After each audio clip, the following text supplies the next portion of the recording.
వినండి వినండి వినండి, భలే గమ్మత్తు అనిపించింది నాకు. నీవు పెట్టే ఆర్తనాదమే కాదు, నీవు మాట్లాడే ప్రతి మాట రికార్డ్ అయిపోతుంది పరలోకంలో. భయం పుట్టాలి. ఒకవైపు ఎంత ధైర్యం ఉందో దేవుడు వింటున్నాడో ప్రార్థనని, ఒకవైపు అంతే భయం ఉండాలి. సమస్తమును వింటున్న దేవుడు ఆయన. ప్రార్థన గదిలోకి వెళ్ళి మోకాలేసి 2 చేతులు పైకెత్తి నువ్వు మాట్లాడుతున్నప్పుడల్లా వింటనే ఉంటాడు ఆయన. ప్రార్థన ముగించి వెళ్ళిపోతున్నావని దేవుడు కూడా ముగించి ఆయన చెవి ఇంకొక దగ్గర పెట్టడు. ఈమె ప్రార్థన అయిపోయింది, ఇప్పుడేం మాట్లాడుతుందో అని కూడా వినే దేవుడు ఆయన.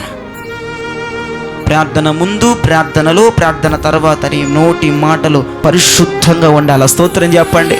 నీ హృదయంలో ఏమనుకున్నా దేవుడు చూస్తున్నాడు. నీ నోటితో ఏది మాట్లాడినా దేవుడు వింటున్నాడు. నీ హృదయంలో ఏం మాట్లాడుకున్న దేవుడు వింటున్నాడు.